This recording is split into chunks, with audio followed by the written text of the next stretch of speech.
మన నిత్య జీవితంలో ఎన్నో సవాళ్ళను ఎదుర్కొంటూ ఉంటాం. ఒక్కోసారి నిరాశ చెందుతాం. మన లక్ష్యాలు కష్టంగా అనిపిస్తాయి.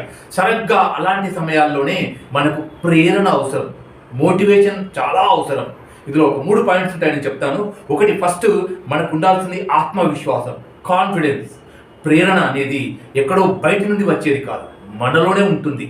మనపై మనకు ఉండే ఆత్మవిశ్వాసమే మన అతిపెద్ద బలం. మీరు ఏదైనా సాధించగలరని మీరు బలంగా నమ్మినప్పుడు మీ శక్తి అపారంగా పెరుగుతుంది. ఇతరులు మిమ్మల్ని తక్కువ అంచనా వేయవచ్చు, కానీ మీరు మీ సామర్థ్యాన్ని ప్రశ్నించకూడదు. చరిత్రలో గొప్ప విజయాలు సాధించిన వారందరూ ఒకే ఒక్క పోలిక. వారికి ఉన్న అచంచలమైన నమ్మకమే వారు గొప్ప విజయాలు సాధించడానికి ప్రేరణ ఇచ్చింది. పాయింట్ నెంబర్ 2, కష్టపడే తత్వం, హార్డ్ వర్క్. లక్ష్యాలను నిర్దేశించుకోవడం ముఖ్యం, కానీ వాటిని సాధించడానికి కష్టపడడం మరింత ముఖ్యం. గొప్ప విజయాలు రాత్రికి రాత్రే రావు. వాటి వెనుక ఎన్నో త్యాగాలు, నిద్రలేని రాత్రులు మరియు నిరంతర శ్రమ ఉంటాయి. ఈ ప్రపంచంలో తెలివైన వాళ్ళకంటే కష్టపడే వాళ్ళే ఎక్కువ విజయాలు సాధిస్తారు. ప్రతి వైఫల్యం ఒక కొత్త పాఠం. జరిగిన దాని గురించి చింతించకుండా ఆ అనుభవంతో ముందుకు సాగాలి. ఆశావాది ప్రతి కష్టంలోనూ ఒక గొప్ప అవకాశాన్ని చూస్తాడు.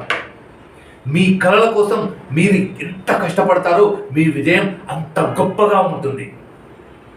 పాయింట్ నెంబర్ 3, ఓపిక మరియు పట్టుదల, పేషెన్స్ అండ్ ప్రిజర్వెన్స్. గమ్యాన్ని చేరుకోవడానికి కొన్నిసార్లు సమయం పట్టవచ్చు. ఇక్కడే ఓపిక మరియు పట్టుదల అవసరం. ఒక చెట్టు పెరగాలంటే నీరు పొయ్యాలి, సమయం ఇవ్వాలి. అలాగే లక్ష్యాలు, ఫలితాలను ఇవ్వాలంటే మీరు కృషి చేస్తూనే ఉండాలి. మీ ఒంటరితనాన్ని మీ ఆయుధంగా మార్చుకోండి. ఆ సమయంలో మీ లక్ష్యంపై మరింత దృష్టి పెట్టండి. ప్రయాణం కష్టంగా ఉన్నప్పుడు ఆశ వదులుకోవద్దు. మీరు ఆగిపోతే మీ కలలు కూడా ఆగిపోతాయి.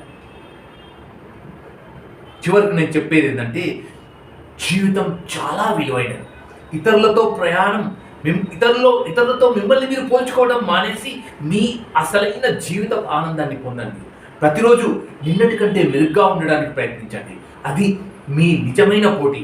మీ సామర్థ్యాన్ని నమ్మండి, కష్టపడండి, పట్టుదలతో ఉండండి.